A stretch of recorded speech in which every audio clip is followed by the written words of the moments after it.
Lopez, live and direct. Thank you, Omar. Is Manny Casada? I'm here. How are you guys? Great. Hi. Manny. Jeff Gasparo? Present. Melissa Banta? Here. Sheila? Here. Becky? Yep, hey, I'm here. Romaran? And Paolo Torres. So it looks like Becky and Ro, I know Ro might be coming late. Right.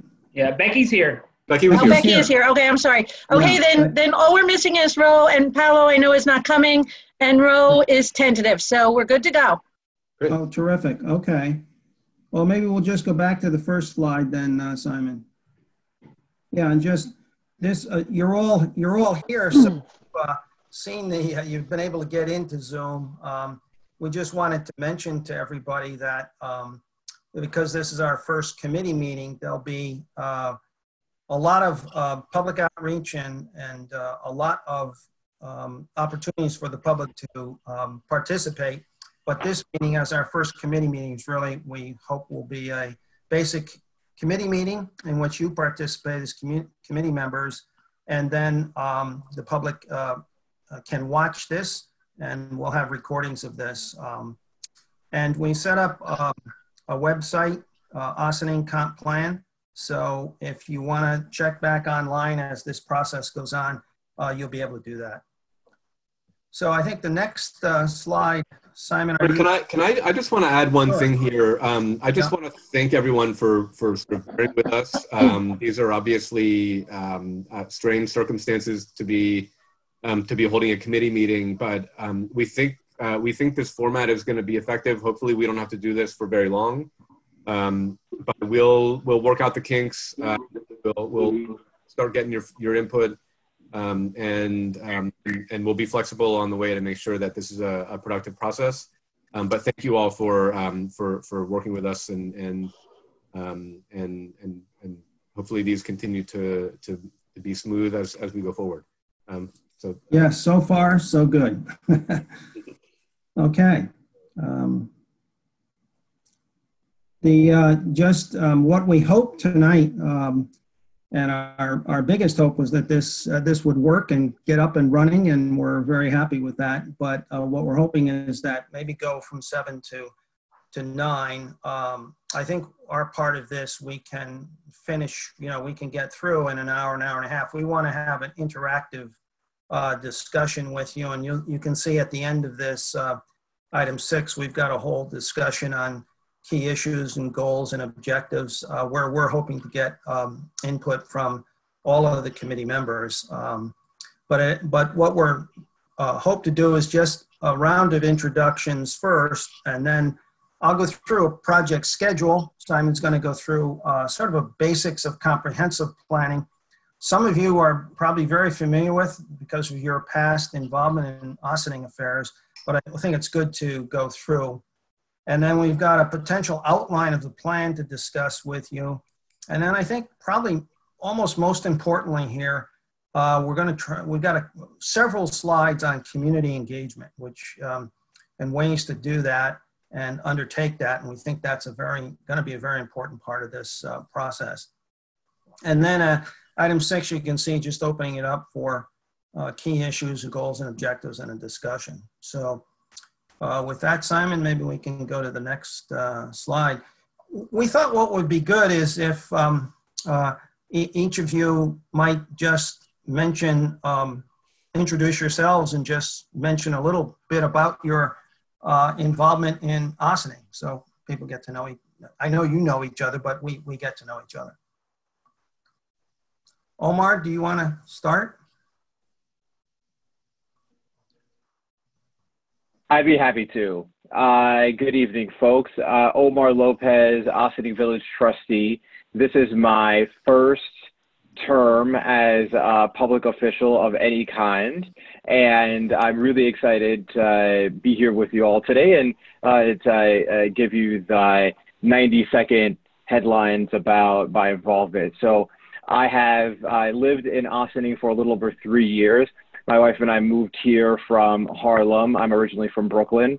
She's from the Hudson Valley, and we came to grow our family, which we did. We have a 1-year-old daughter who is going to bed right now, and she has driven a lot of my involvement in many ways because I'm involved with a lot of the parent groups and the kind of subsequent groups that stem from that.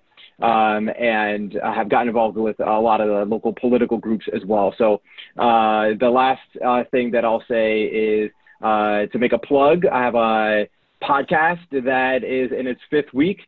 Omar Lopez Talks to the People, where I bring up local issues and talk back to the public. And so Karen was a guest last week, which was a lot of fun. I encourage you to listen to that episode, available on Apple Podcasts, Spotify, Stitcher, wherever your favorite podcasts are heard. So that's me. Great. Thank you. Manny, do you want to? Yes, thank you. Manuel Quesada here. I'm also a village trustee. I've been involved in government since 2011 when I first got elected. I've been in Austin for over 25 years now. My involvement has been driven pretty much for how do I give back to my community? How do I put my two cents in something that I care so much is make Austin a better place to be, a better place to live for everybody that is here and that wants to come here. So I'm very excited. A little bit different, obviously, that I wasn't expecting to do this kind of meetings online, from my home, but times are different, obviously, as we all know, but as a community, we're gonna go through and we're gonna make this something even better, that we're gonna be proud of it. So thank you so much for everybody that is involved in here. Great. And Jeff? Hi, Jeff Gasparo. Can you hear me okay? Yes. So I'm a member of the Village Planning Board. I was also a member a couple of years ago. We had the Downtown Redevelopment Working Committee. And I was very excited when you came to do your pitch for us that someone on your team had read that report and was citing to that. And I shared that with a couple members that I thought that report was going to have some influence in the comp plan process, and I was glad to see you had read that. I'm also on the board of directors of a local nonprofit, IFCA, which provides affordable housing and owns a thrift store. And I'm an attorney by profession, and that's about it. Great. No, thank you. Okay. And Melissa? Yes, can you hear me? Yes, yeah. Okay. So I'm Melissa Banta. Currently, I am a first-term school board member. I was born and raised in Austining, and I'm also raising my family here. 2 of my 3 children have already graduated from the Austining School District. I've always been very involved in all things Austining, all things community. I've served on different nonprofit boards and also served as president of a parent advocacy group. So I'm always very involved in, issues concerning around education, but also community, also mental health issues and how those things intersect. And so I'm very enthused to be on the Planning Comprehensive Steering Committee and, seeing how I can contribute to the process and my insight and perspective and experience can, help fortify a good plan. Terrific. Thank you. Yeah. And Sheila? Hi, my name is Sheila.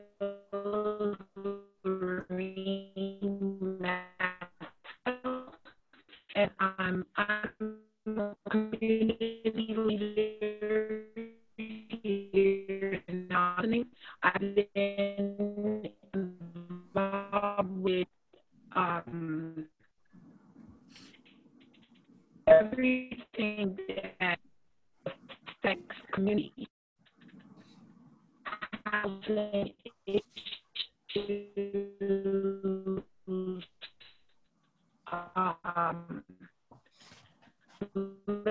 living conditions, anything that affects the residents. Yeah, Sheila, I'm not sure that I'm not sure the solution you've been breaking up just a little bit, but I wanted to okay. participate and be a member of this committee because as I said, anything happens that affects residents, living conditions, the community have to be on the front end. And I guess. Yeah. Sheila, can you hear me at all? Yep. Okay. All right. Yeah, I think the sound looks like she's frozen. Yeah. Okay. So what I was Okay. I think, yeah, if someone could call her and Yeah, I'm gonna give her a call Good right idea. now on Yeah. I'm calling her on the cell right now, and maybe I can see if I can get her connected via her cell yeah, phone. great. Okay. In the meantime, I think maybe while we're waiting, Rebecca could. Hi, I'm Becky, and this is my first committee that I'm joining with the Village of Ossining, but I did graduate from Ossining High School, and I moved back here about 10 years ago to raise my family. I have a 12-year-old and a 5-year-old that are both in Ossining schools. I'm an engineer by degree. I work for a different municipality, but I wanted to give back to my community, and I thought this would be a good fit for me to be able to do that. All right, terrific. Okay, so I think that covers everybody on the committee. I think Ro and Paolo are not attending, and we'll just see if we get. We'll wait to see if anybody else joins. But I thought maybe we could move on with this next slide. And just before we do, I just want to mention we're also very happy that the committee's a broad brush of people, but it does include 2 trustees because eventually, as you all know, the plan has to be adopted by the Board of Trustees. And usually what the board does prior to that is they'll refer it to the planning board. So also having a planning board member, and Jeff, I guess you're that planning board member, but having that member on the committee also is good because you can report back to the planning board. So I think that'll be an advantage. So at any rate, the village staff, I think a lot of people are here. So Karen, can I turn it to you?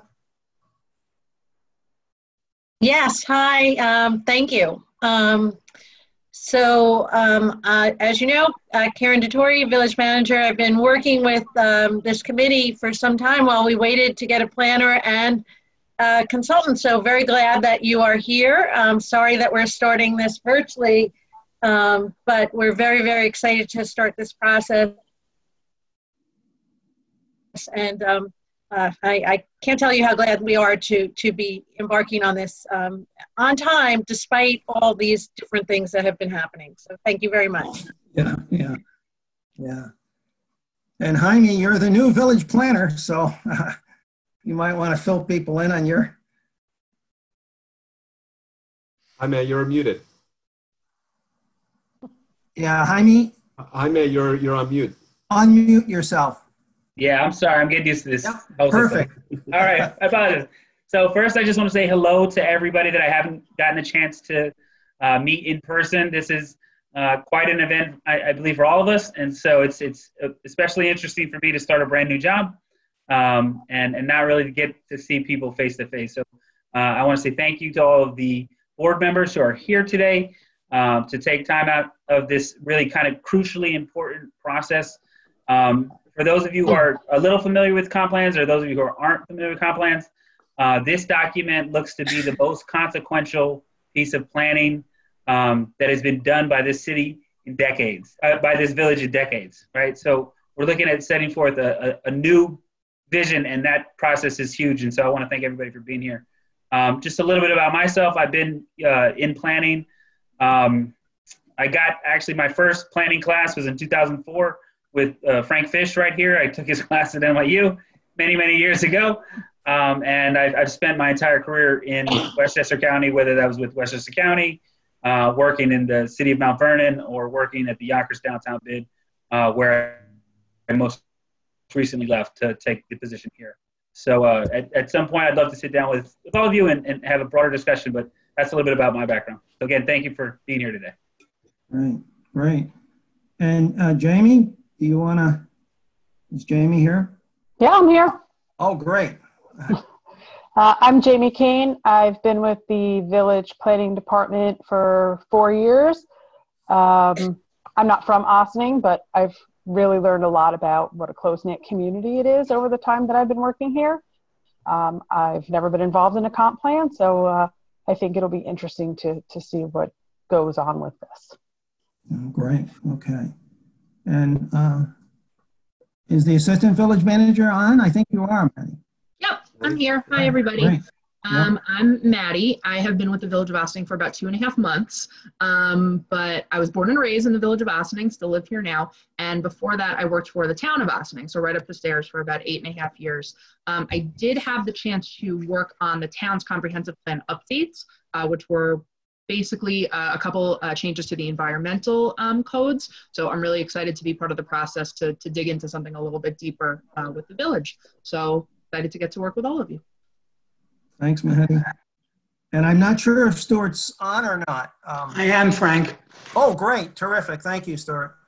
Good evening, everyone. Frank and Simon, good evening to both of you. I'm Stuart Kahan. I'm the Villages Corporation Counsel. I'm in my 4th year as Corporation Counsel. I've worked with a number of the people who are on the committee in different roles, with Jeff on his planning board and with the downtown work that they were doing. I do look forward to this. I have loads of old planning documents in my office and in files there, which I think will be of use. I did find, by the way, Frank and Simon and Jaime, the GEIS that was done the last time, the actual final version. So I have it, and I have it on disk, and I'll be able to get it to everybody. Oh, that's terrific. Yeah. By the way, later in the conversation when we cover SEQR, we should talk about that. Yeah. Not a problem. Yeah. Okay. Well, just briefly go to BFJ Planning and this team. There's BFJ Planning. We'll introduce ourselves. I think everyone who will be sort of involved in a major way is on the call. And then there's Colored Sessions is on our team for engineering, and we're very happy because you all know Joe, I believe. And then there is a firm who's an affiliate of ours who does our economic work, and that's Urbanomics. They're not on this call because the work on that will probably come later, and they'll be looking at things like school children and impacts of development on the school district. So that'll be, I think, of interest to people, particularly school board members. So that's the overall sort of team. Just a word on myself. I'm a founding principal of BFJ, and it's a firm of about 15 of us. We've done a lot of work, as I think some of you know, in Westchester County. And we know Joe and Colored Sessions from that work in other municipalities. We've done a dozen or so comprehensive plan Hello. in the county. So with that, I'll turn a little bit to Simon. I'm Simon Cates. I'm an associate principal at BFJ Planning. I will be the project manager on the project. I've worked in a few communities, sort of in the general area around Ossining. I've worked on the comprehensive plan in Sleepy Hollow recently. We're just wrapping up the downtown revitalization initiative in Peekskill. We've done a good bit of waterfront work up and down the Hudson as well. So I'm bringing that experience and excited to work with all of you in Austin. And Jonathan heads up our urban design work. So Jonathan. Yeah, hi, my name's Jonathan Martin. As Frank said, I head up the urban design work. I've also been involved in a lot of the comprehensive plans and variety of projects that we've done as a team over the years. I began at BFJ in 2012, so this is coming into my 8th year here. Before that, I was working as a consultant elsewhere. And I split my time between the office and a professorship at Columbia and at Pratt. Good. And then there are two people who are very important on our team. Sylvia, why don't you go first, and then Christina. Sure. Hi, my name is Silvia Del Fava. I'll be the project planner for the Austining Comprehensive Plan. I'm with BFJ since just over a year ago, and I've worked in most recently for Yonkers, the city of Yonkers, on a TOD plan and subsequent SEQR environmental review. And I graduated from Pratt Institute, my master's in sustainable environmental systems, and I look forward to working with you all. Right. And Christina. Hi, everyone. Christine Jimenez. I'll be a planner with this project. And a little bit about background. I've been with BFJ for almost a year now in May. Working currently with Simon on downtown revitalization initiative for Peekskill. And also excited to be working on this project now. Great, great. Joe, do you want to say a word quickly? Sure. Good evening, everyone. Joe Tremelli. I'm a principal with Keller Sessions. I know many of you have had the pleasure to work with many of you for the probably close to 15 years now, 8 years with Keller Sessions and 6 years with a prior firm. But even still, there are some new faces in the mix, which is great to see. And I'm very excited to be working on this and see how this reshapes the village in a positive direction. Looking forward to it. Great. So I'm just going to cover first, it's a kind of, actually, I'm thanking Simon for simplifying this a little bit. The trustees and the selection committee saw this diagram in some detail, but what this gives you is just sort of a project schedule that's in our contract with the village. And as you can see, going through really mid up to June of next year. So it's an ambitious schedule, but I think it's a very doable one. We've done a lot of plans that last about 12 months to 16 months, right in that area. And what you see here in the blue at the top line are just committee meetings that we're suggesting sort of monthly, almost monthly committee meeting. We're not suggesting one necessarily in August, unless this season, given what's all happened to us so far, is a different season. So we may want to meet in August too, but generally every month. And then we're gonna try to have some key trustee briefings, because at the end of this period of the comprehensive plan, which is in sort of a turquoise there, comprehensive plan update by the committee, you know, as you get to September and October, and you eventually have a workshop, if you will, that can also serve as a public hearing, the state law is fairly permissive on comprehensive plans, but it does say things that should be covered. And then it also requires that if there is a committee, that the committee hold its own hearing during the preparation of the plan, so that you hold one hearing, and then after that hearing, and as your draft is complete, you then send it to the trustees. So the trustees would, if we stay to this schedule, take over the plan sort of at the end of the year, if you will. They're also responsible for zoning code update, and there are updates of the zoning in our contract. And then the next thing the trustees are also responsible for, as you can see in yellow here, is this just complying with the State Environmental Quality Review Act. We have to do an EAF, it's called, an environmental assessment form. And after that, you make a determination of significance. That is, do you need to do a full environmental impact statement or not?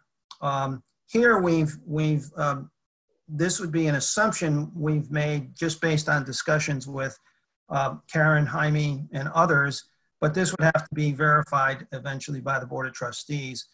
But if we do the draft generic environmental impact statement, we would do scoping to outline it with the public and the trustees, and then do a draft. And we're hoping that the draft plan, which is in sort of turquoise, and then the zoning code updates in sort of pinkish there, and then the DGEIS in yellow, would come to a public hearing maybe in the late winter.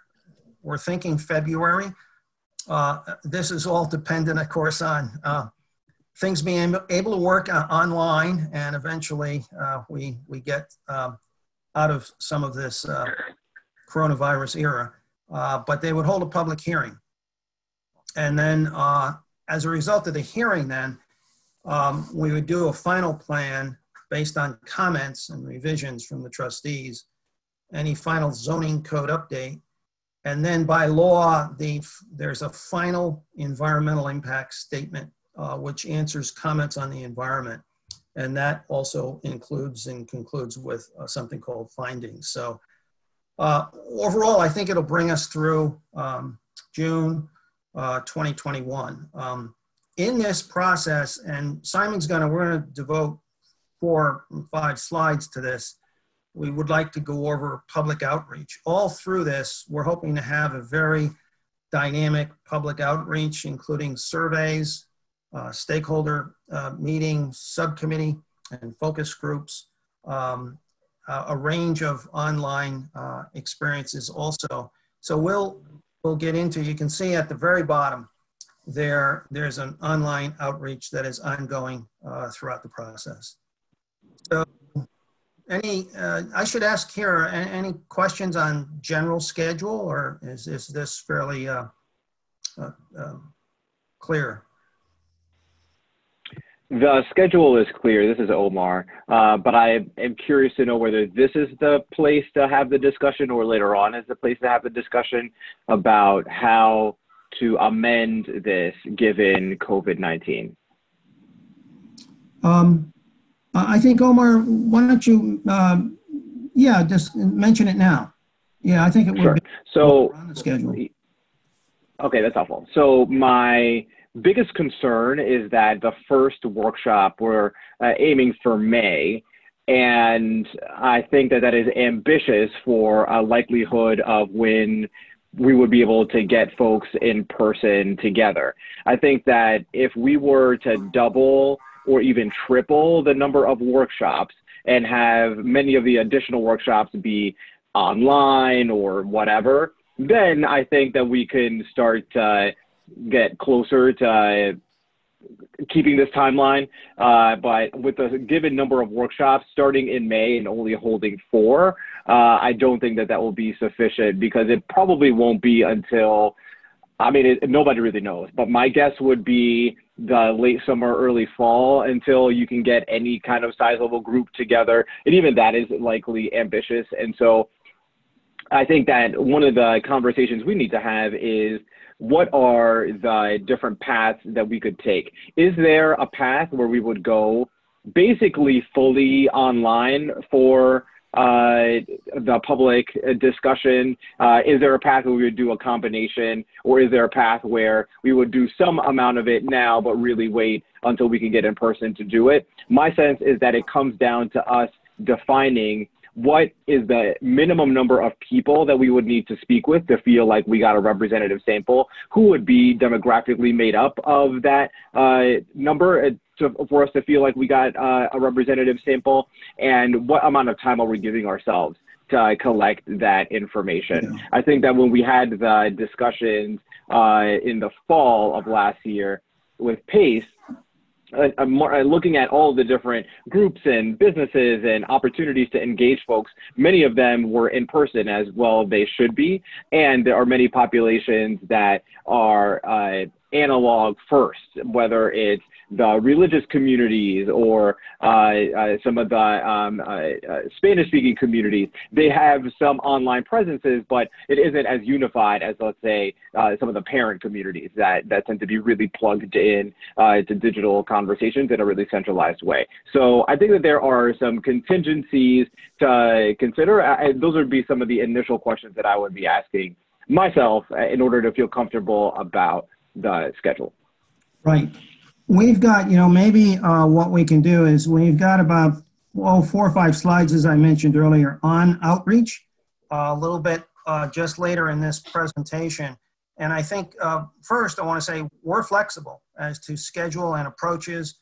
We're hoping that certain things can be done online, but it will depend, as you know, on this outbreak and whether these diagrams I just watched on the news just before this meeting turn out to be correct or not, and whether this subsides a little over the summer. They say it's going to come back a little bit in the fall. We're going to have to work, I think, around it and be flexible with it in many different tools, and we're flexible to do that. But what I'd like to do is maybe just go on for a moment, and then when we get to the public outreach slides, you'll see that we've got different thoughts on it. And I think that would be a good place then to talk about it a little bit more. Hey Frank, just before we move on, I think Sheila is in her phone, and because we couldn't hear her. Oh, great. Sheila, if you, we wanted to give you a chance to introduce yourself, because if you've got your audio now. Okay. Hi, everyone. This is Sheila Vereen Masniel. I'm a community leader here in Ossining. I have been for over 3 years. I'm with Community Voices Heard. Anything that applies and affects the Ossining residents, I want to be a part of it. I want to be a voice. And I just want to be able to be that bridge that crosses over to find out what the Ossining residents need and would like to see as far as the changes in the community. That's it. Okay. Well, thank you, Sheila. Thank you. So Simon, let's go to the next slide here, and then it's just really on the role of the committee. And by the way, this is to be really kind of defined also by you. But what state law says is that the Board of Trustees may, if they wish, set up a committee. And then it doesn't give much guidelines to the committee other than to say, the plan developed, the draft developed has to have certain sections in it. And we'll get to that in a minute on next slide. And then it says the committee must hold its own hearing during the development of the plan, and then send that plan to the trustees at the end of the process. So it's fairly gives the committee really some leeway as to how to do a lot of things. But one thing we found very helpful with any committees that we've worked with in the past is to meet regularly, throughout the process at item 1 there. And then also we would, wherever we work, I think we said this in our first meeting with the trustees, while some of us may be residents of Westchester, I personally began work in Ossining in I think it was 1984, 85 on the Urban Cultural Park Plan, which was, the aqueduct and then the Sing Sing. We might be familiar with the community, but your community. And so you're our primary liaison into the community and your ideas and outreach ideas to the community. And also you're our guidance on issues and opportunities, potential recommendations that go into this plan. So we're hoping that we can be very interactive with you, get ideas from you, and that you'll be able to shape this this plan to represent what you want as a community of Ossining.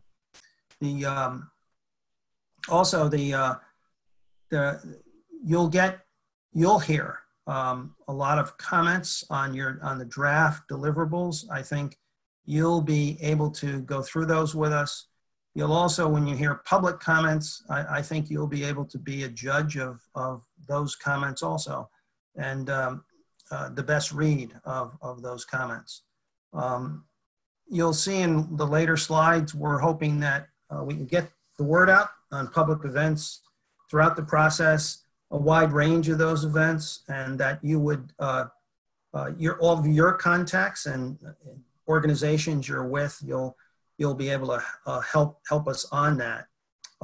So that's that item 5 there.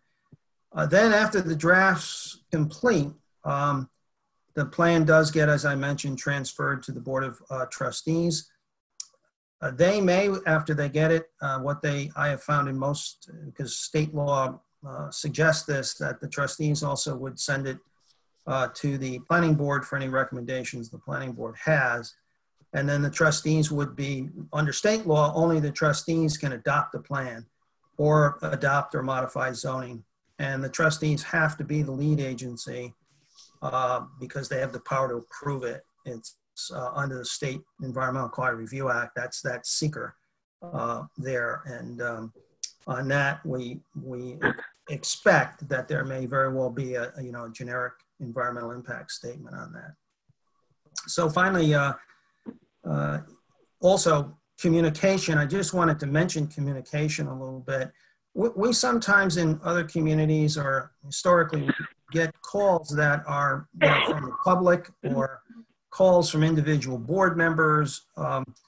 We've learned over time that we suggest that communication go through the village manager, and the planner, so that they see everything that comes to us. Everybody's on the same page. So we would recommend that for the committee, that if all communication could go through the manager and the planner. So those are our quick takes on role of the committee. By the way, if I can make one quick comment about that, yes. I'm sorry to cut you off, Frank. So I want to say this to the committee.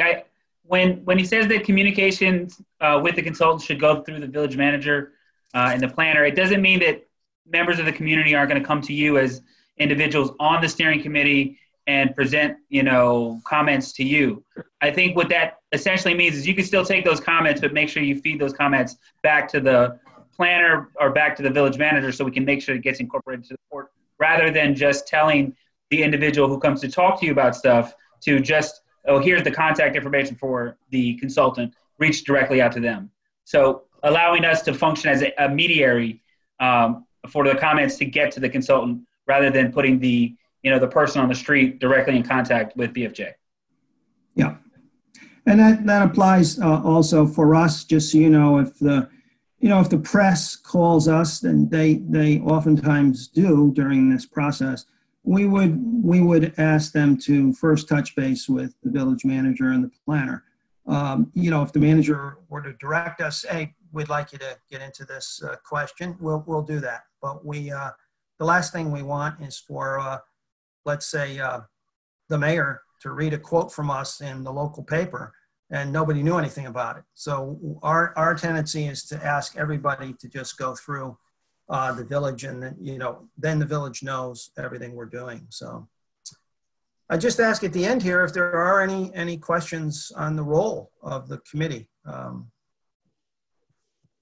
I Hi, Frank. Oh, yeah. Manuel here. Danny. Thank you. This puts a lot of stuff into a better perspective, I guess, either in our end and for the rest of the community to see. One of the things, I guess, that I have a question as a general question itself was something that we talked about last year, where we formed this part of the process. Was we got a lot of applicants that were very interested in to be part of this going forward. So how do we, at what stage of where we are right now is we're going to have different teams working on different topics. How does that going to, how can we, due to the situation that we are working right now, is that we still have the list of people that were interested in being part of this process. Out of the sequence that you have here, out of from 1 to before even we get to the 5, I believe that's the part where we need to kind of engage that group of people that be able to help us to engage the rest of the community. And how do we do that now? Yeah. I want to kind of piggyback and what my colleague Omar mentioned to you before, and the meetings and things like that. If whenever you get to the slide portion, I'm interested to see you had the last bracket where it says online surveys. How does that work? You don't have to answer me that question now if there's something more ahead in the next slides, but that's something that I'm interested to actually find out a little bit more and giving us a little bit more of examples maybe, and how will that work, or how do you perceive to work due to the conditions of where we are right now. No, that's great. And by the way, thanks to Omar and also to you on those questions, because it's going to get Simon more prepared for the, we've got, as I mentioned, about 4 slides, and they're very soon. So maybe what I'll do is just defer that, and then we'll get into a discussion on that public outreach and meetings with people and subcommittees, and some of the ideas that PACE had also in the past effort. So can you bear with us for another slide or 2, and then we'll get right into that? Of course. Great. Thank you. Great. Okay, terrific. Simon, why don't you take this in terms of the comprehensive plan itself? Or we wanted to take a couple of moments and just sort of locate ourselves and sort of get everyone on the same page about what this process is, and just sort of make sure we've all got a good understanding of what the comprehensive plan is, and what we're trying to do with it. It's a long range planning. We want to think about where Ossining is going to be 10 years, 20 years down the road, and think about what we need to do in order to get there. But it's not, the plan itself is not the regulation, right? It's not, it will be adopted hopefully by the trustees, but it needs to be implemented by other legislation, by capital programs, by other policies or partnerships in the community. It's a roadmap. It's not the regulation itself. The third item here I thought was nice to point out because a sort of good practice for a community is to update a plan every 10 years. However, most communities that we've worked with on updating a comprehensive plan is working on a plan that's 20 years, 30 years, 40 years old. Ossing's right in that range, right? Your last plan was 2009, and so you're in a good place. You've got a plan that we can build from.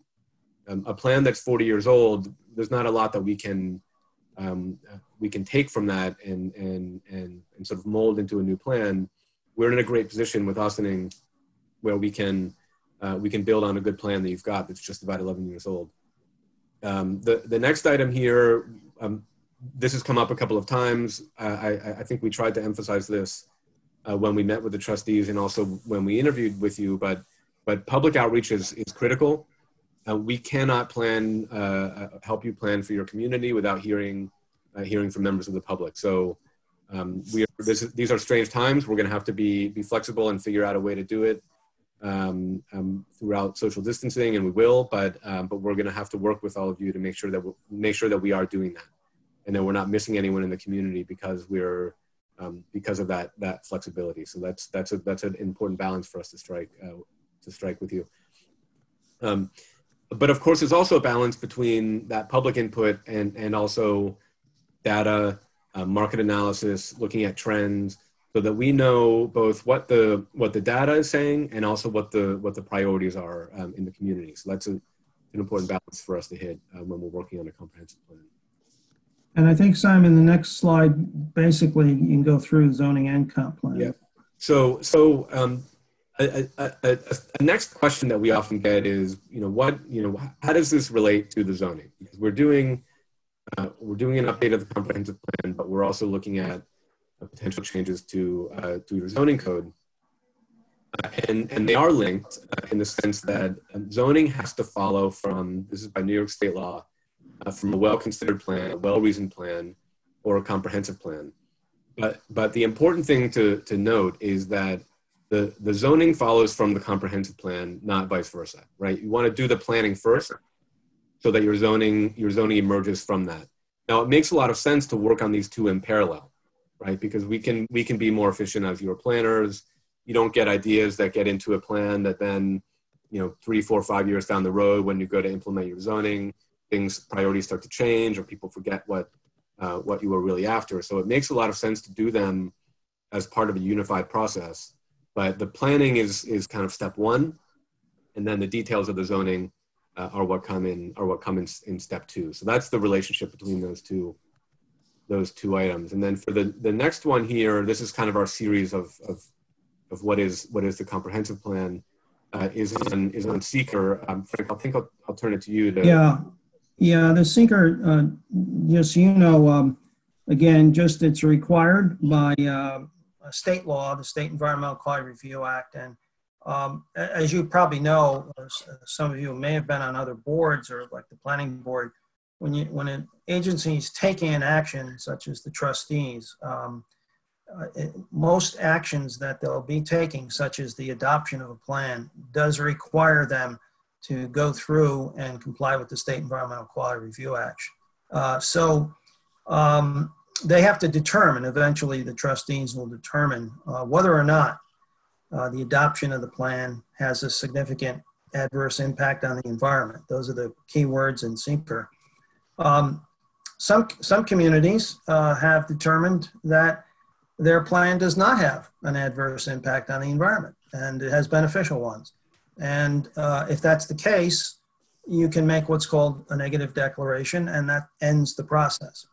However, if you are making any significant changes, let's take the downtown plan, or the T-zone, the two-family zone, or other issues that we may face in the plan, if they might have significant impacts, significant adverse impacts, then you examine them in a full environmental impact statement, or the EIS. And it would be what the state law calls a generic EIS, which just means it's area wide, and looks at the whole of the village.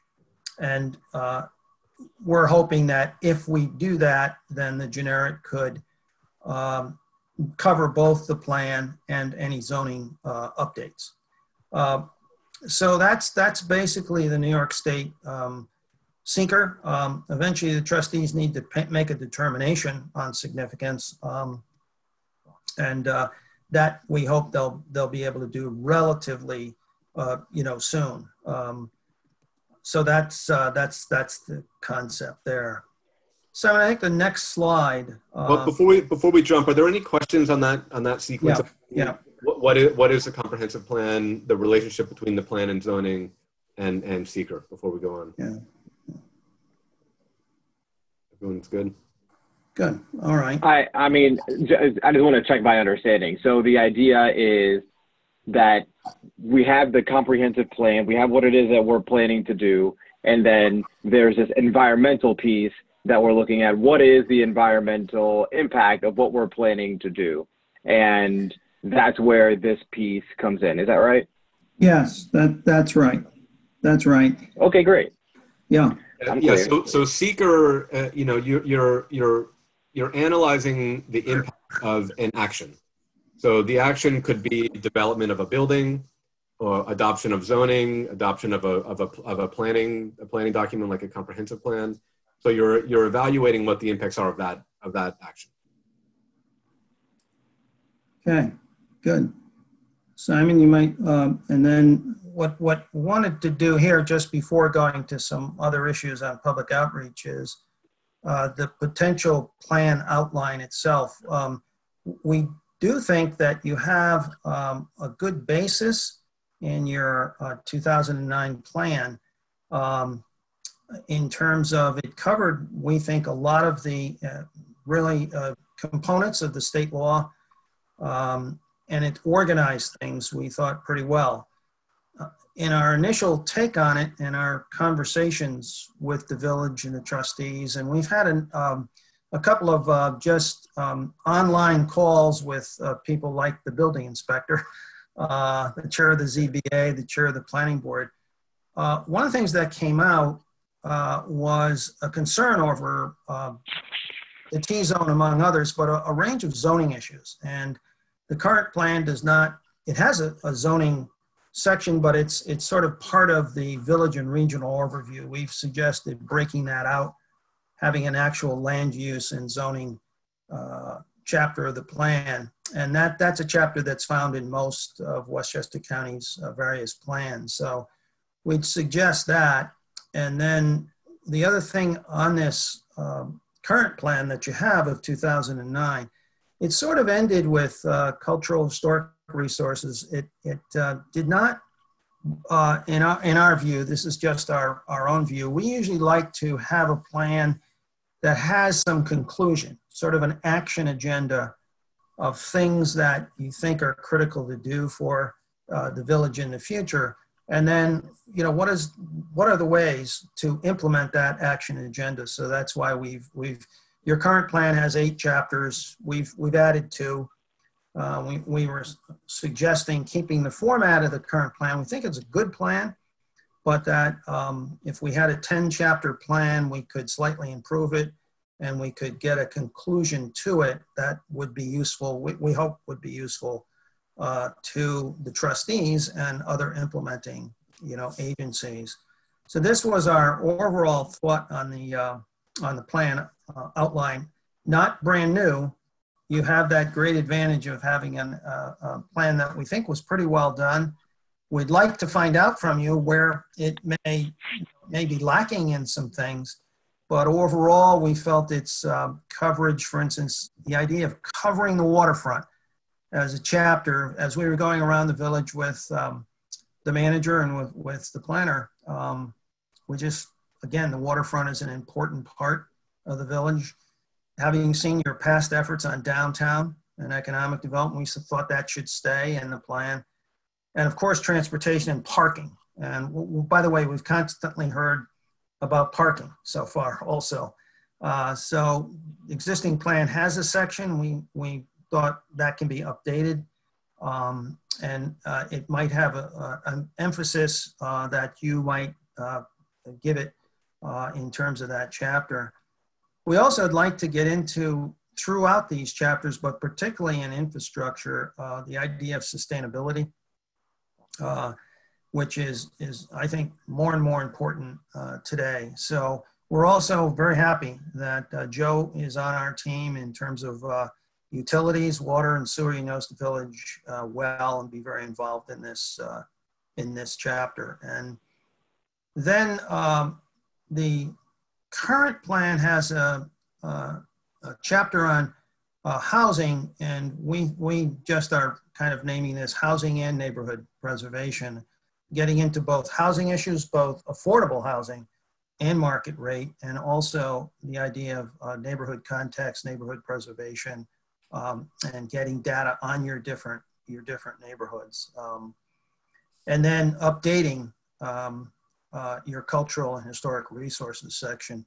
One thing that Jaime mentioned to us, would we have sort of asset maps, the ability to identify how people feel about village assets, And we are hoping that this could be very graphically oriented, the plan, with a lot of maps, and that it's sort of user-friendly, that almost can be read also on two levels. One on what are the major components of the plan. You can read those fairly quickly by going through the plan. They're highlighted.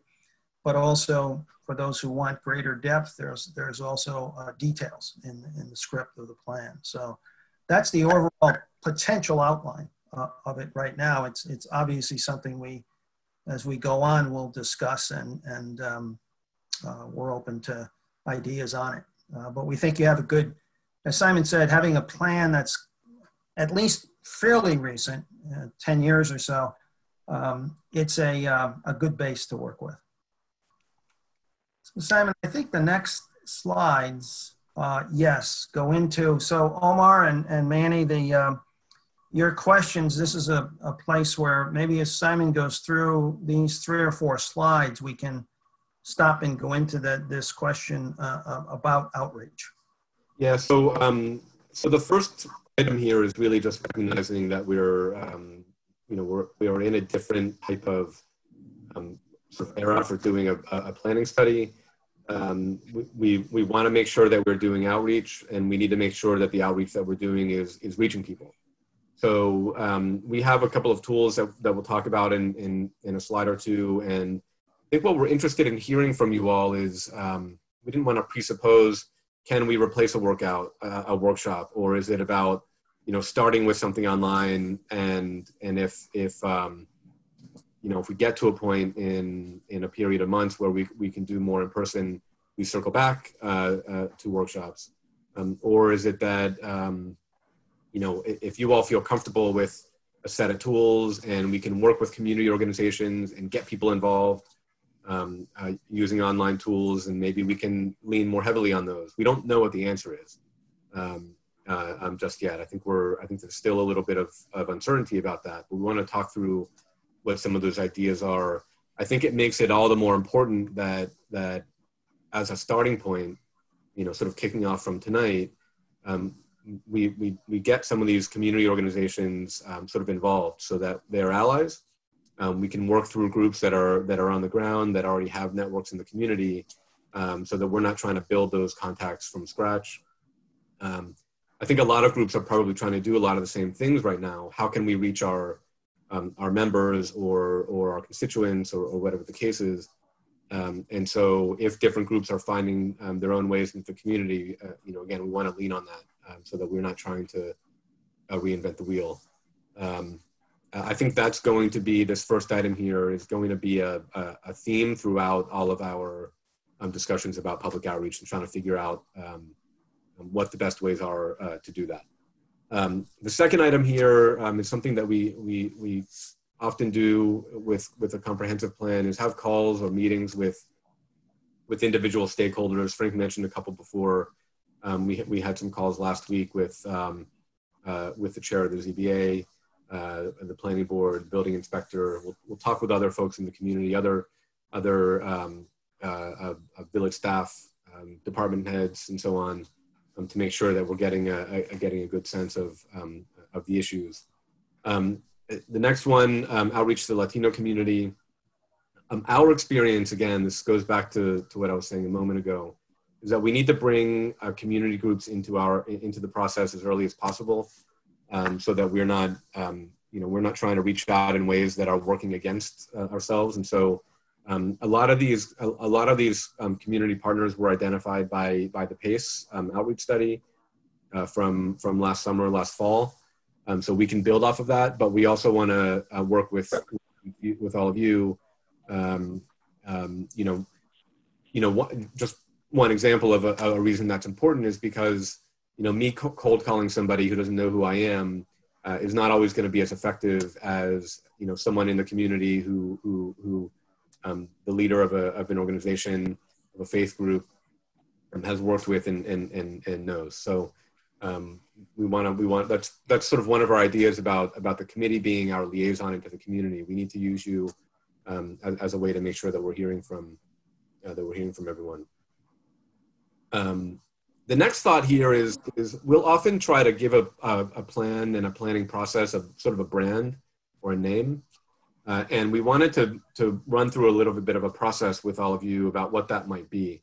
It makes it more identifiable within the community than just calling it the Ossining Comprehensive Plan. It doesn't have to be, very fancy. It just has to be recognizable and identifiable.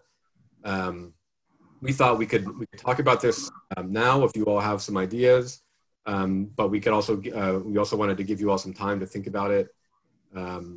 Send ideas to Jaime in a couple of weeks, and then maybe we could do a poll online and start getting the community involved. Hey, what do you think this plan should be about, and how should that be reflected in the name? The one idea that we wanted to throw out there doesn't have to be the name, but it was our thought, just in this setting, we are separated from each other. We're doing everything online. We're doing everything virtually. What's a way that we could try to counteract that? What about something that's about being together? So Ossining Together, that doesn't have to be what the plan is called, but that's an example of what we're trying to think about in terms of giving the plan and the process itself a brand in a way that we can all think about it and start to identify it on the website. Material. Omar, this is Jeff.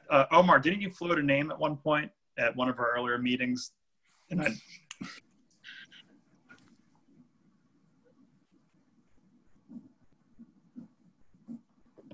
I don't remember what I said exactly then, but I have a million names. I have a lot of thoughts about this.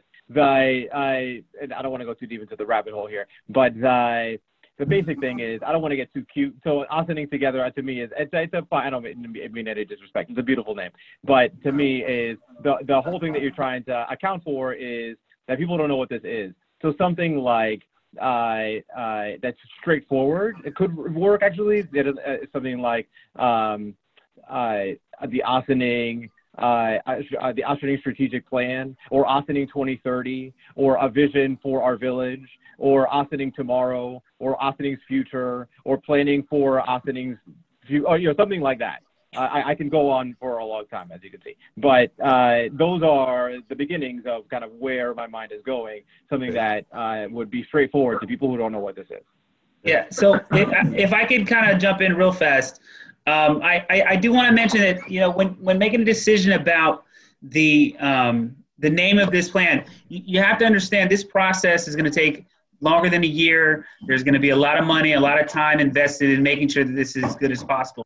So this name that you choose is the brand of this vision, but it's also the brand of the vision that's hopefully going to affect the village for the next decade. And it's something that can be built upon. So it really is important to land on a name that has some resonance in the community, but is also going to gain some attraction to people when they're, if they hear about it on their Facebook feed, or if they see a little post, somewhere on a flyer somewhere. It has to be something that's going to attract names. And so, names in the past that have been used in New York City, like the Plan YC 2020, everybody's heard of that.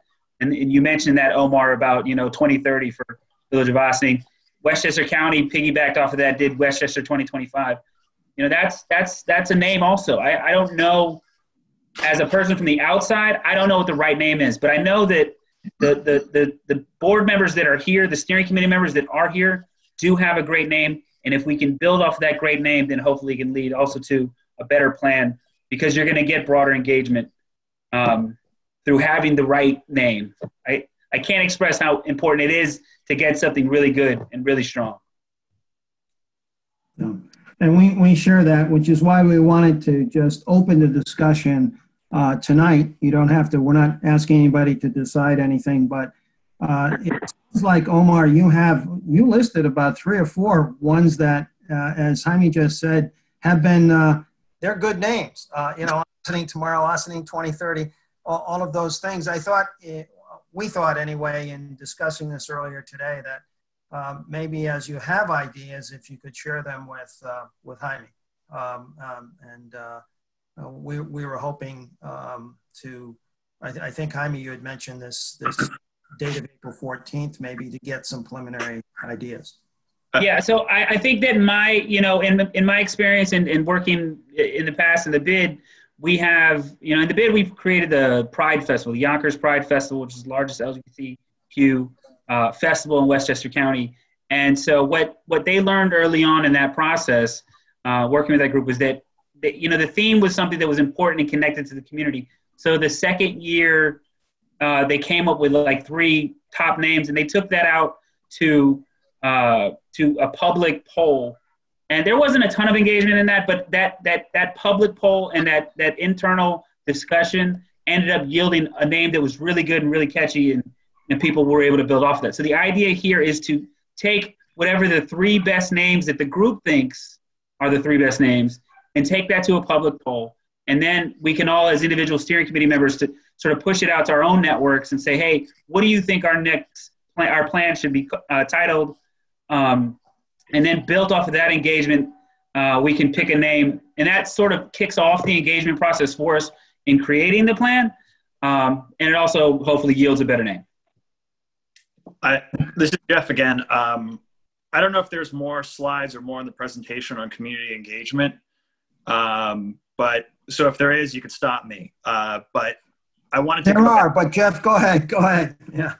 Well, I guess, because like the first bullet point, we're talking about connecting with the public during social distancing. And I wanted to go back to something that Omar said before and echo that again.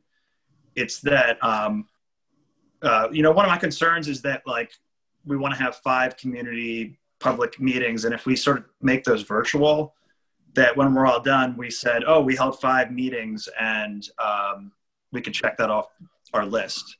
But so I think something Omar said that resonated with me was that, we'd have to have some sort of like metric or something to measure, are we hitting the right number of people? Are we hitting the right number of, groups within the community? And so at the end of the day, can we check off that we reach those people as opposed to just that we held the number of meetings we planned on holding at the outset? No, that's critically important that we and that's where we'd like to work closely with you in the village to make sure that we do get to the groups that have been involved in the community. I think PACE, as Simon said, set the stage a little bit. I was rereading that report today a little bit, but we want to have a discussion with you on this. Maybe if Simon does go through the next 3 slides, you'll see some ideas that we have now, and then maybe we could discuss them even more. Yeah, so this one on the role of the subcommittees, Manny, I think this gets at one of the questions that you asked before about having these sort of topic area stakeholder groups focused on different different aspects of the plan. This was something that came out of the PACE report, which we think is a good way of working through the committee with all of you, but also into the broader set of experts within the Austining community. The subcommittees, as we say here, would be a way for us to get technical information about these different topic areas. We'll also have ways that we hear from the broader community, so we learn more about priorities. We get to balance these out again. We've got a list of some potential sort of topic areas here on the screen. There could be a subcommittee on housing. It could be different nonprofit housing groups, maybe some property owners, maybe some developers. So we get a balance of different perspectives. Economic development. We want business owners. We want the chamber, other business groups. Community services. Could be the school district, right? Could be nonprofit organizations, faith groups. A whole group here. So if there are others here that we need to be looking at, we want to talk about that. But this is one way that we can start to break down a little bit of the barrier that we're in right now. We need to find ways that we can get to members of the community, even though we're not going to be having, as Omar said, a public workshop in a month, right? It's not, or a month and a half. It's not likely that that's going to happen. So one way that we can do that is if we have different community experts, right, in each of these different groups, those are people that are going to give us information, but they also have their own connections into the community. So they're going to help us understand how do we reach different constituents of nonprofit housing organizations. Are they online? Do we need to find other ways to get to people, right? This is just another way, not only for us to get information, but for us to learn how we can reach deeper into the community. So one thing that we want to look to is we're going to start with the PACE report. We're going to start outlining different groups that fit into each of these categories. Maybe we can send that around to all of you in the next week or so, and have you fill in who are we missing, who else do we need to know about that we need to start talking to. So this is Karen. I just wanted to add to that, Simon. And thank you. Most of you guys remember that we did a lot of this work with PACE, and we did identify a lot of these groups, and that's always sort of fluid work in progress. One of the things that we can do is, while the public engagement is compromised, there's no doubt by the fact that we're experiencing a global pandemic, we can reach out and form the subcommittees, and a lot of the subcommittees can be engaged virtually and via phone and via Zoom. Can provide us a tremendous amount of technical support and input, so that when we do kick off with public engagement, we have a really good sense of how to reach people, because the subcommittees will constitute groups that do have high touch and high reach to hard to reach groups. It will help us focus more on the issues that are most pressing, and I do think it will enhance the process. So thankfully, we've done a lot of that work with, what we'd like to do now is sort of shape it up, get those subcommittees organized, and again, get your input throughout that whole process. Good. And also something to mention here that the subcommittees and some of the topic areas that PACE chose, they happen to also line up with chapters of the plan, so that as a committee develops something, and as we develop, say, a chapter, you might want to send that back. Simon and I were discussing this today. Might want to send that back to the subcommittee, have them review it, get ideas on it, as well as your committee. So I think this might be one additional way of getting public input. I mentioned to Karen and Jaime earlier today that we just finished doing this in another community where they were, the subcommittees called themselves focus groups, but they, we met with them at the beginning, and we developed issues based around what the input that they gave us, and that helped us write some of the chapters for later review by the full committee. So I think this might be a profitable way. And Simon, I think you have 2 or 3 more slides to just give a big picture of. 2 more. So number one, we've got a website. It's up. It's just the homepage right now. It doesn't have a lot of content, but we wanted to get that going in case members of the public are here tonight. The site's there. It's got a little comment box where you can send in comments. Jaime's talked to us a little about using social media. I think we can probably work through the Village's social media page. It's a page that's already got some activity, but also other Facebook pages in the community that different groups are running. We know that all over Westchester, that's a big way that a lot of people are getting information. So we need to build on that type of outreach, especially in this day and age. One thing that we found is that a lot of times those community pages are not public, and so if they're pages that we can't get into, right? I'm not an outstanding mom. We need to find people who are whether it's folks on the committee or others in the community that we can work with, admins of those pages, to make sure that when we've got a flyer announcing an engagement event. I'm sorry, Simon, I'm just seeing a comment from Omar that he's a member of Ossining Moms. So oh, great, okay. I thought that was Perfect. So Omar's our liaison into Austin Mall. So, but right. So we'll work with all of you and to get that information out. The next item here is it gets to what you guys have been pressing us on, which is how can we start doing this outreach when we can't have a public workshop? And one idea that we have, we don't have to do this. We could do it in a slightly different way. But there's a tool that we've started experimenting with called Social Pinpoint. It has a few different tools that you can use with it.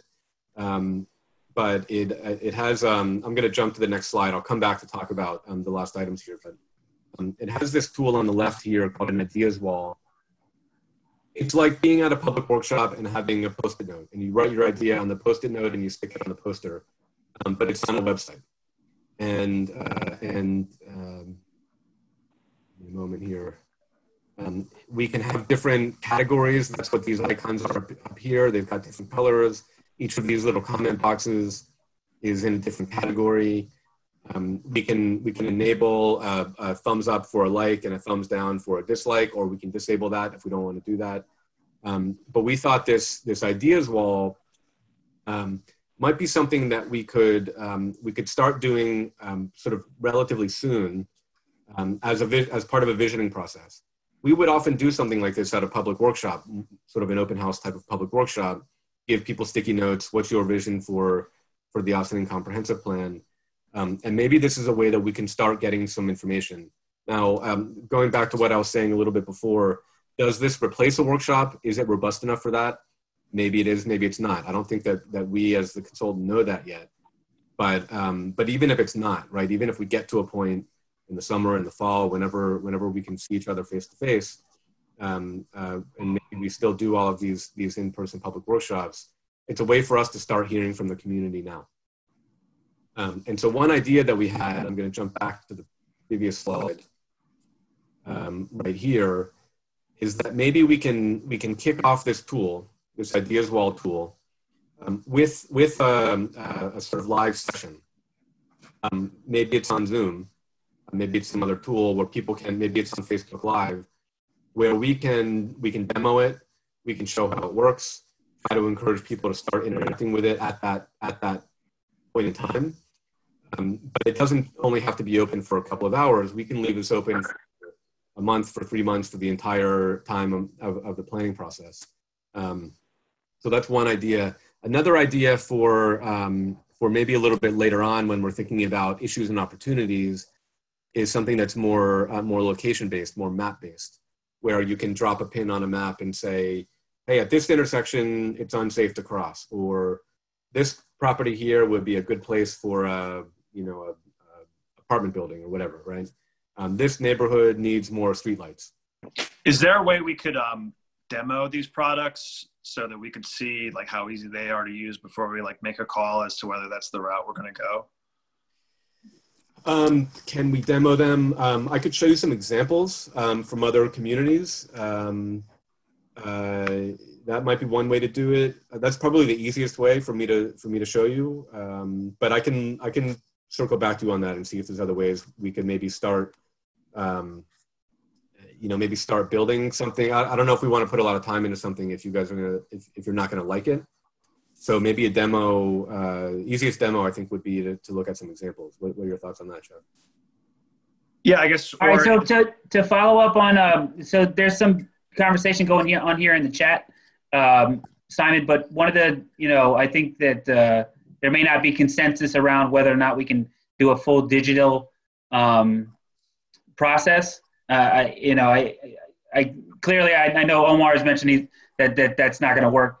But in regards to using that as a tool, Omar asked if we can make kind of a explanatory video, or maybe they have one video that can be previewed by the board, by the committee to see whether they like it or not. Yeah, let us circle back. I would think, sorry, Jaime, thank you for plugging that in. I think that could work. A video could work, something that shows how it works. But I was also thinking, if this is a tool we were going to use initially or throughout the process, that it would be helpful to have like an introductory video for the community that was using it. And so as opposed to like, here's like a 40-minute web demo, like no, might as well something as people are scrolling through their Facebook or whatever, that here's like a 30-second thing of, oh, like get engaged, here's this thing, blah, blah, blah. Got it. Mhm. Yeah, Okay. just you mean as opposed to 2 hours on a Tuesday night, let's all dig our hands in and work with the tool. I think you do both. I think the way that you think about it is like those videos that BuzzFeed makes that are like recipes that you know, you watch them in like 30 seconds after people making a thing. Now, I don't think that substitutes a cooking class, but I think that if you're just scrolling through, like, oh, maybe that'll interest me in cooking, and that's like the hook to the larger thing. So, like, what would be the hook? Well, I was thinking a short video, but it could be many things. But before getting into kind of the heavy tool, which I think is a useful first step. Yeah, maybe we, Simon said, there's other people too in our office experimenting with different things, and maybe we could get back to you on that. I like the idea of you know, trying to do some tool that people can look at, and particularly you committee can look at. The second thing to say though is I think we don't see this as we say right here. You know, it's just an online strategy to enhance, if you will, future. And we're hoping that, of course, you know, if who knows, but if the scientists advising the governor and the president, I guess, are maybe right, that this recedes a little bit in the future, and particularly toward, you know, August and September, that we will be able to then do perhaps a September workshop. They're also saying, of course, this virus may come back in October, November. So we're not looking at this as one thing is the solution, but it's part of a solution, but it's not to replace. We would like to do in person, you know, focus groups, meetings, and particularly an in-person workshop. We just see that what we're trying to do is just have a discussion with you all on, can we do something to get the public, you know, ways to get the public involved in the spring, which is not a great, you know, it's not going to be a time where we're going to have to be respecting the social distancing, you know. Yeah, I think I don't want to be in a position where there's a perception that we as a group are working on this behind closed doors and no one else is able to participate. And so we're trying to think of ways that we can open up the process and start getting you know, people's ideas about what they want to see. Right. The kind of secondary, not secondary, it's primary, but the other sort of point about this is that if we do some of this online sort of visioning activities in the spring when we can't do workshops in person, we need to be you know, extra careful and extra mindful about how we bring in the Spanish-speaking community, other underrepresented parts of the community, to make sure that it's not closed off. And that's part of working with community groups, working with all of you to make sure that we've got those contacts. And if there's you know, if there's a way to open it up, we want to work with you to figure out how to do that. Yeah. And if I can mention real fast, so there's going to be a broad discussion tomorrow as well, to get a little bit deeper into the details of how we're going to build up this public engagement plan between the consultants and the village manager and myself. But I also wanted to note a point, kind of going back to something that Jeff had mentioned earlier about, well, do we have the option to do this? I think it's important to remember that you individually as steering committee members are really going to be the individuals that are helping to drive this process forward and come up with a way of making it come together. So the community is going to develop the plan in conjunction with the planners, but you really do have the ability to help guide a lot of these processes. So if there's something that you feel like as a representative of the community that it's not going to work or it's not sufficient, you have to say it. You have to tell us now to make sure that it goes into the plan moving forward. So don't feel shy about it, and don't say, oh, you know, if you can do it. This is really your plan. You own this. as steering committee members. So, you know, take advantage of it. Yeah. I think, you know, even though a heavy online presence for workshops and things of that nature isn't ideal, I think it's required at this given moment in time that we're facing. Like you were saying before, we don't want to give the impression that we're not including the community on the beginning stages of this, which is where much of the groundwork is going to be laid. Specifically because the timeline to completion is not changing. We have to therefore modify the method of engagement with the community. As far as the online presence, many of the people who were at the PACE meeting and many of the organizations that were listed on that, coming out of that meeting, those leaders have heavy online presence in, you know, pages and, you know, the Latino community, the religious community, the Black community, you know, everybody's online, especially now. And so I don't think there'll be a lack of reaching people, especially given the circumstances that everyone is at home and online looking for information, whether it be about this or anything else. And so I just, I think it's going to be up to us to be more creative than we've probably previously would have thought we had to be in terms of how we engage the community. You know, but I think it is important to make sure that we use the online tool and don't, you know, not necessarily try as much as we can not to let the social distancing impede our efforts to include all voices in the process in the beginning. Yep. Yeah, well said. Frank, may I interrupt for a quick second, please? Yes, yeah, man.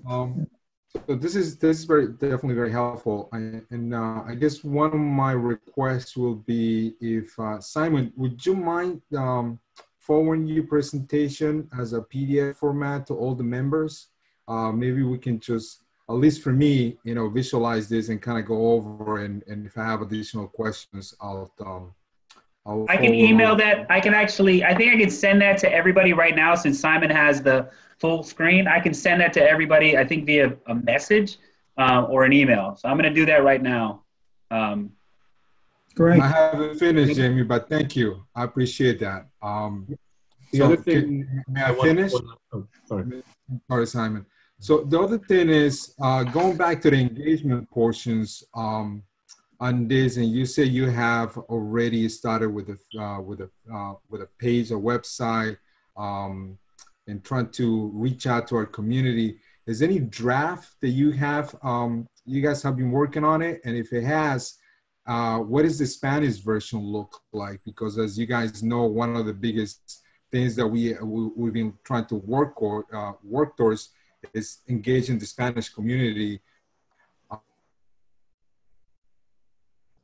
as part of this whole conversation as well. So I'll be curious to see where does that stand for. The other question that I have is when we're talking about the subcommittees and the things that they would like to focus on, the different areas, is when do we engage them? Because right now, because of what's going on, I think, you know, and like I mentioned before, we do have a list, but it may be a little bit difficult, or because it's different situations. How do we engage them to help us to go forward with this? So I think that needs to be a little bit more clear to me. When do we start engaging? And if it's tomorrow, then, you know, then we need to kind of go back to the list and kind of start reaching out to people that way and see what their interests are, or where they would like to, you know, if they're still interested to help us on this whole process. And that one is, how big is the subcommittee? Is it 2 people, 3 people, 1 person in there? So maybe it's not this meeting, maybe it's another call that we can go through this whole thing. Maybe you guys go over this tomorrow and you get back to us.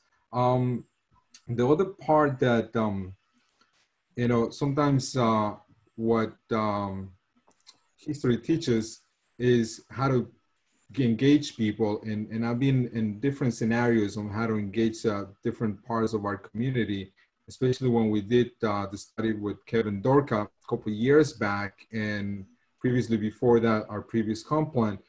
When we do get a chance to have a meeting where our community in an open forum setting, one of the things that we have done in the past, and maybe a suggestion will be, and obviously one of the biggest assets that we have is our community center.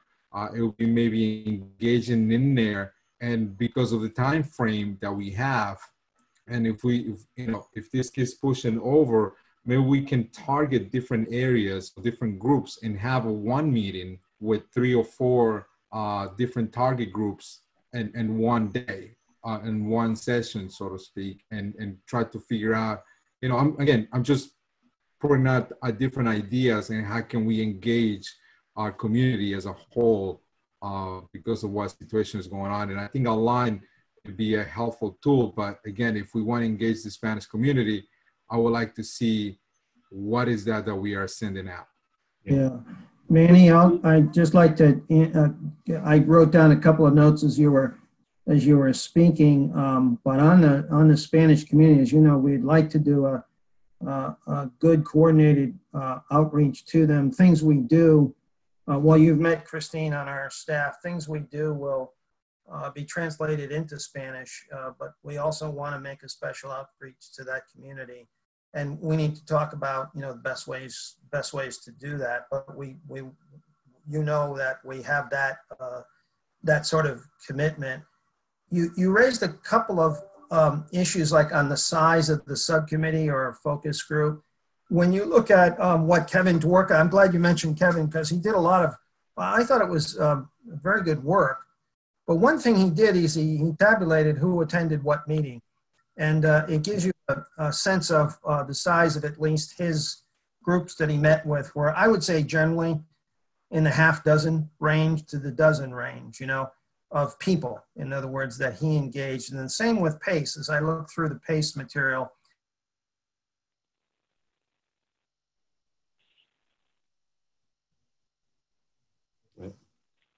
Frank, I think we lost your audio. I think we lost Frank. Yeah. Frank, I don't know if you can hear us, but we lost your audio. But while we're waiting for him to 15 in a room, that kind of thing. So I think it can vary depending on the committee and the interest level. And of course, there'll be different people between people who are interested in housing versus parking and so on. But one idea you also mentioned was, and we've done that in other places, is to meet with the target groups, maybe devote a whole day. If we can do in-person things, let's pick a month, like if we could, over the summer or in September, just to come up and stay in the village and meet with maybe one group in the morning, one in the afternoon. We're open to different ways of doing this, and I think we're with you in terms of feeling the frustration of, or at least I do, of social distancing, which we just have to recognize and do now.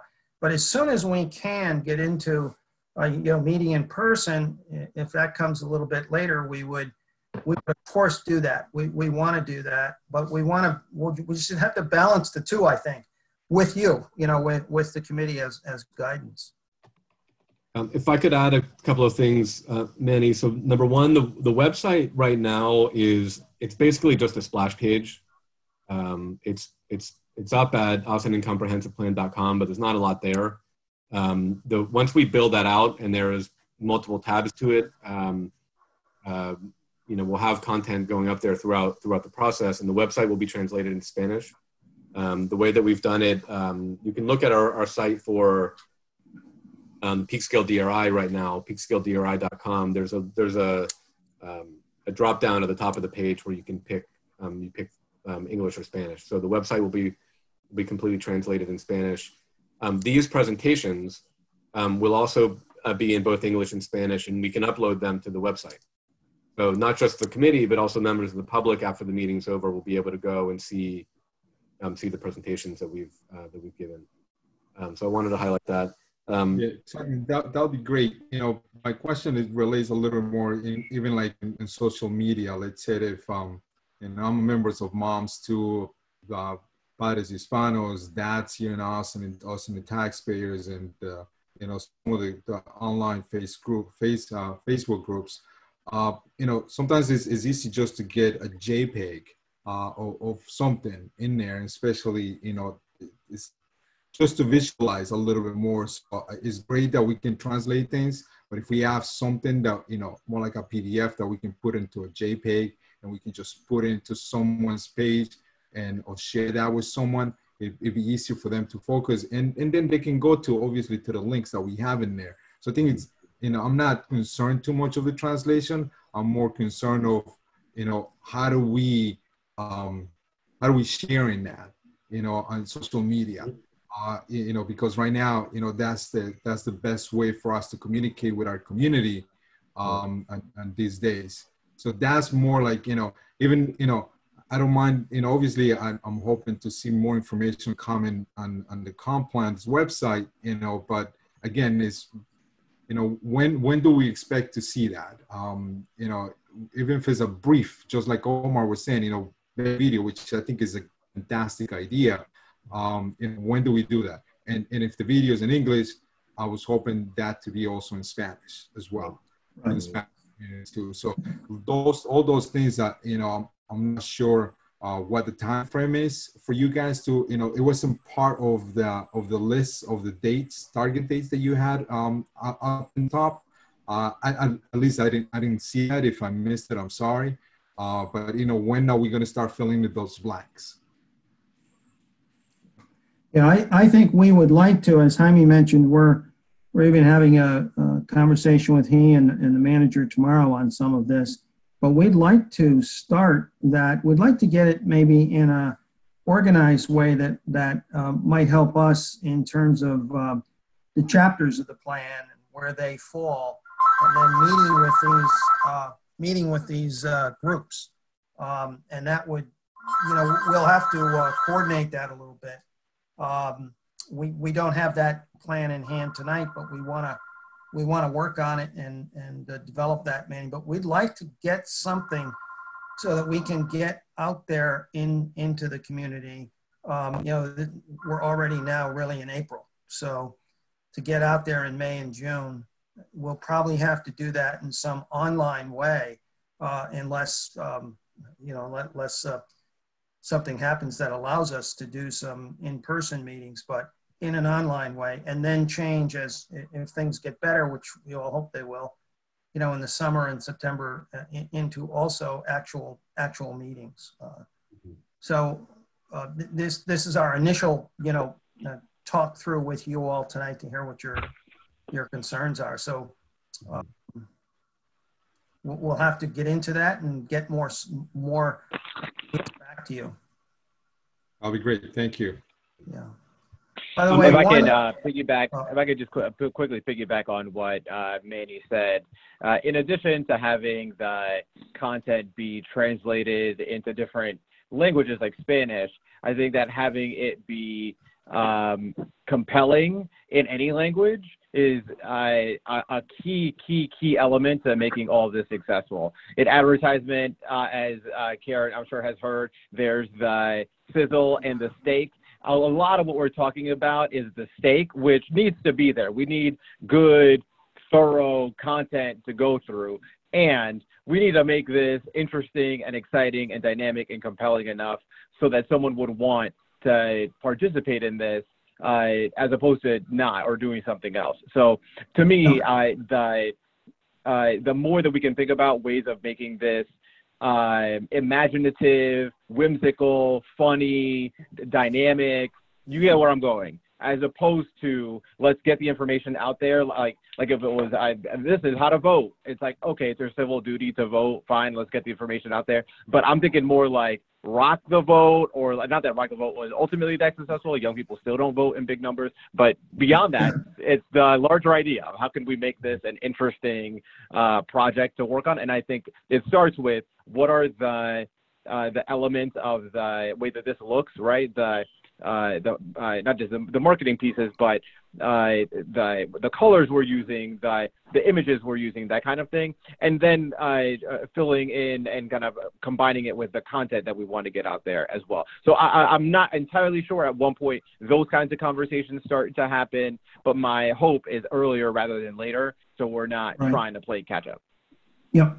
Okay. By the way, and I don't mean at all to, I don't want to forget if we could take just a breather for just a moment, if we could take care of one housekeeping thing about dates. We were wondering if we could meet with you all on the third Tuesday of the month. We didn't pick that. We were going through it with, with Karen as to, and Jamie as to board meetings, when they are, what's a good date. And it seemed that the third Tuesday was maybe the best date that had the least conflicts, I guess, with planning, ZBA, trustees. So is that something that we could do? And if so, we'd like to have the next, it'll probably be a Zoom meeting on April 21st.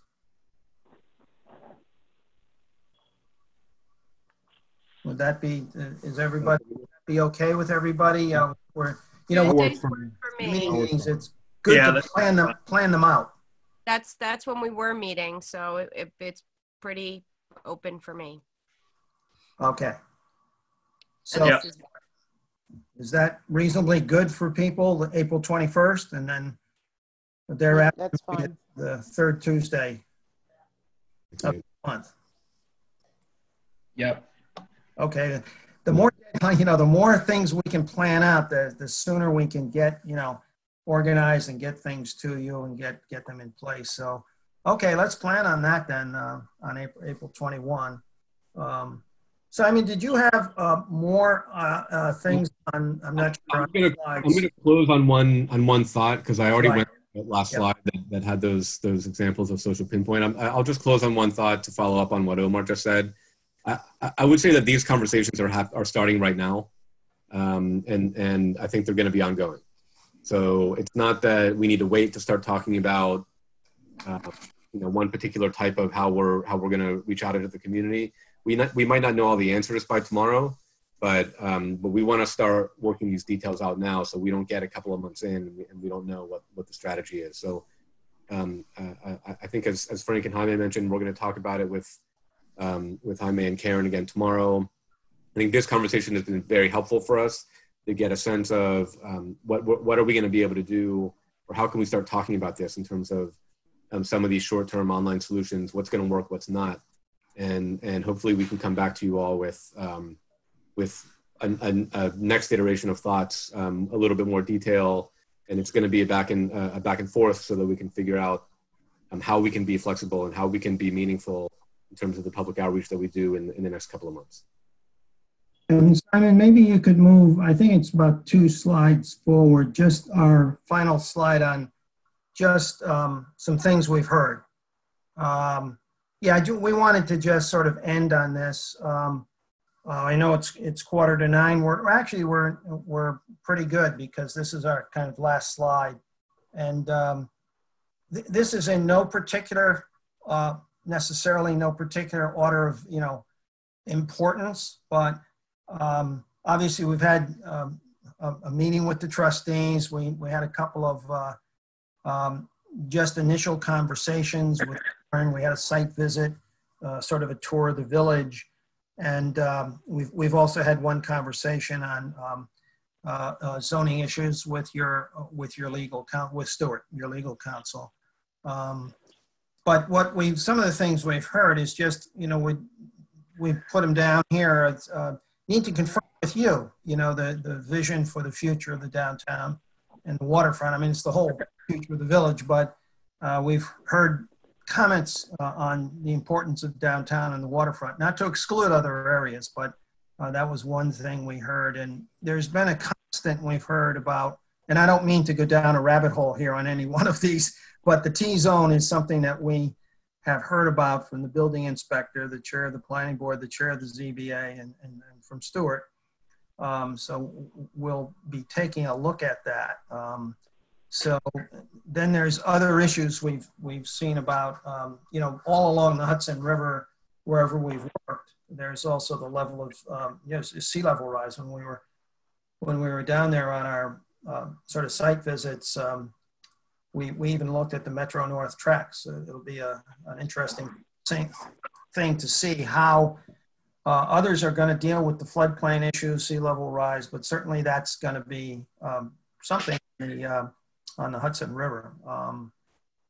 We've also heard, you can see here, refinements to the zoning code, you know, where there might be some issues in the code. There might be a possible look at local wetlands. But we've also heard in the code there's some parts of it that are contradictory one with the other. So there'll be some refinements there. And then economic developments in the key corridors, including Croton Avenue. Importantly, increasing the tax base, we've heard, while keeping the tax rate down. The balance in housing development, market rate and affordable, and impacts on the school district. Parking. We usually hear about parking in a lot of plans, but it does seem to be a particular issue. And so those are just some things we've heard about. We'd like to, we don't have to get into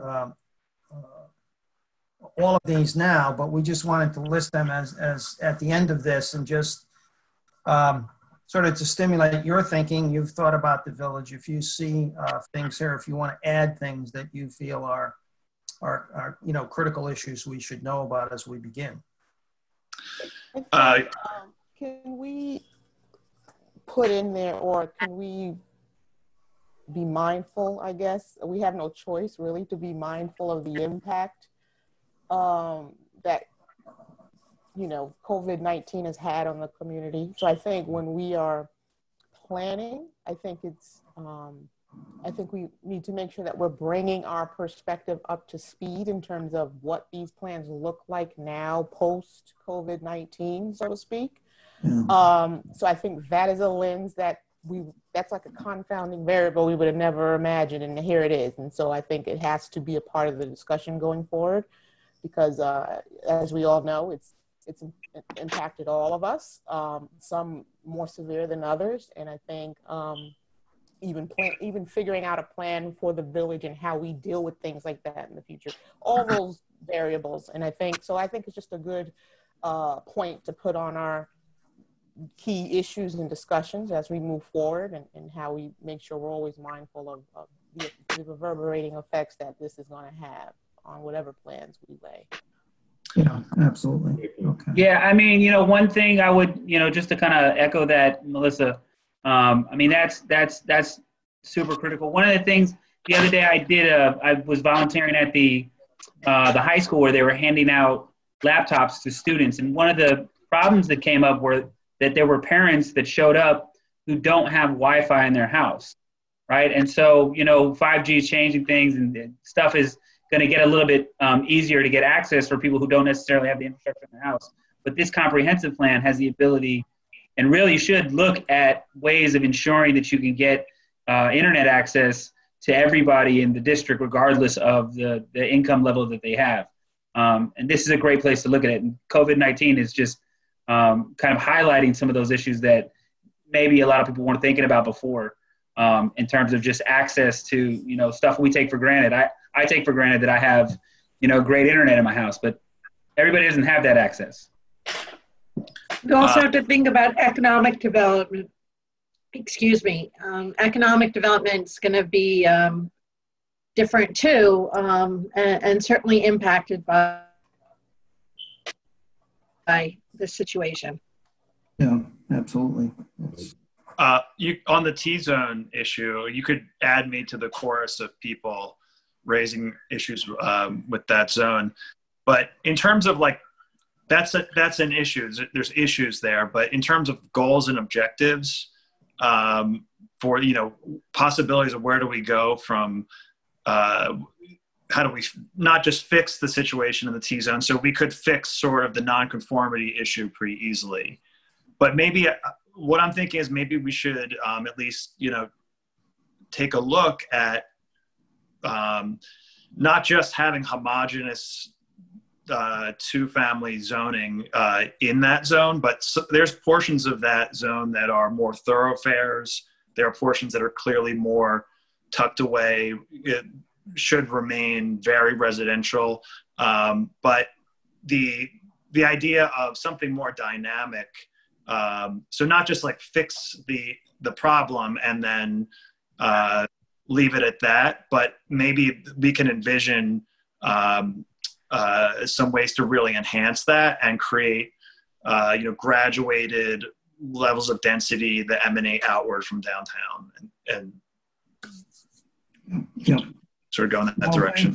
Thanks, Jeff, for that comment, particularly because it's something that when I looked over the teams, I don't have we don't have a very clear-cut solution. And if there was one, I think you would have already adopted it. But that's an interesting thing that we haven't maybe looked at yet, and that is, should the T-zone be maybe different? Several zones are zoned differently on some streets than others, Yeah, we'd have to get into an examination of it, which we'd be happy to do. Yeah, that'd be very interesting. Okay. Frank, the other parts, I guess you do bring some of the portions in here in regards to the corridor avenue, including all that stuff. I think an overlay zone, that's something that I'll be interested in looked into it. At the same time, part of the overlay zone, at least in our downtown area where we have right now, right next to the post office, some of the empty parking lots. At some point of time, many years back, when I was part of the HPC, some of the conversations were happening where, we do have a historic downtown, but it's divided by half of the street in there. And if it's something that's happening in there, there's no really a coordination between what could be across the street from a historic district. So I think at some point, we need to look at the whole area as, how do we work with the historic part of our village, and how do we move forward with the future of the village of Austin?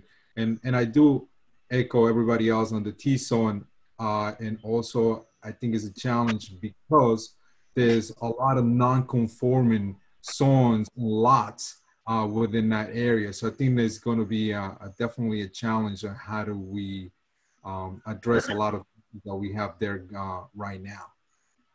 Yeah, just so you know, also Jonathan Martin from our office introduced himself very early on, and he's done a lot of zoning, including some form-based and design guideline type of zoning. So, in terms of the downtown area and historic areas, we'll be looking at that.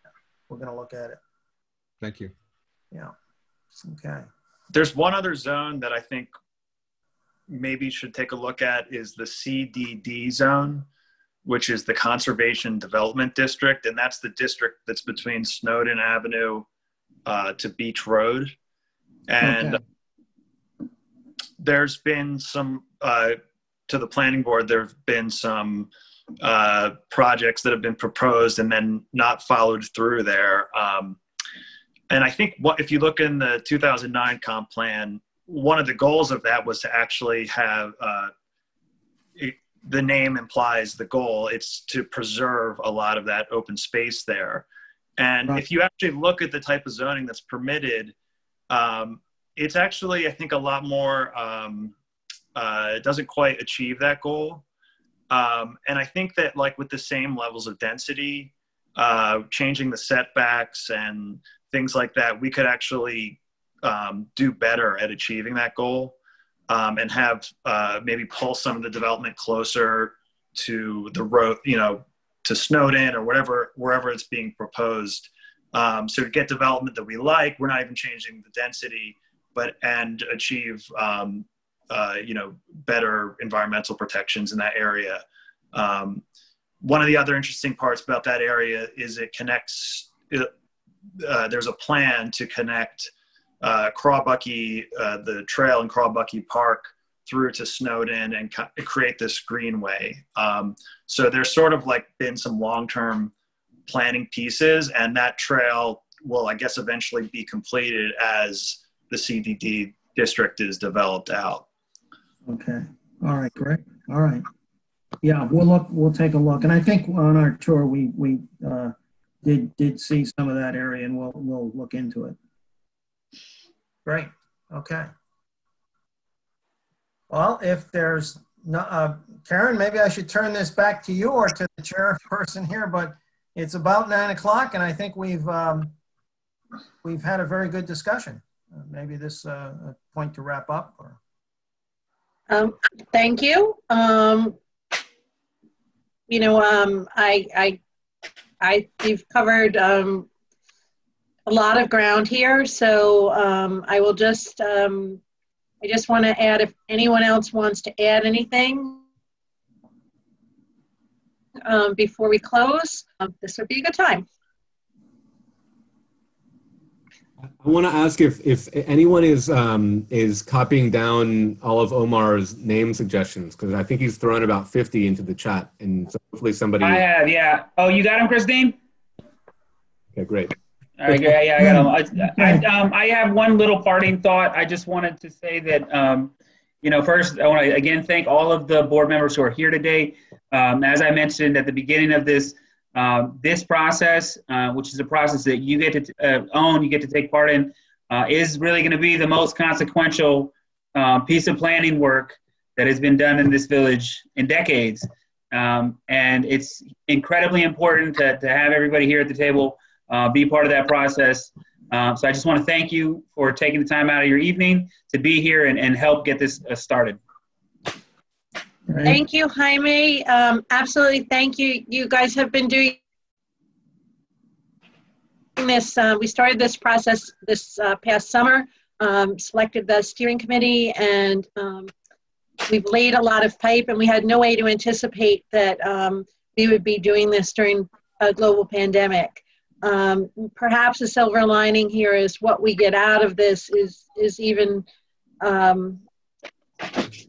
makes us more resilient and really speaks to more of our issues in a more compelling and immediate way, so that we can really make sure that we hit the ground running when the time comes to be able to put us all on the right path. So thank you all as well. It's a good big chunk of time commitment, and we appreciate it. Yeah, thank you all. Thank you. Okay. Thank you. Yeah. Thank you. When will the meeting be available? Is it Thanks. going to be Have a great posted to night. the website? Dave. Okay. I'm sorry, Melissa, could you repeat that? When will the meeting be available? Is it going to be posted to the website, or what is the plan? Yeah, the plan is to get it posted to the website tomorrow. Okay. It was supposed to be live streaming on YouTube right now. Unfortunately, that didn't seem to work out the way we'd hoped. We'll try to figure that out for next time. But we have already recorded it to the cloud. We have a transcription service or a transcription thing that automatically happens, and tomorrow we'll get it uploaded to the website and to YouTube, hopefully. Great. All right. Good night, everyone. So it's April 21st, right? The next meeting, yes. Yes, next meeting. Mm-hmm. And we'll send out emails.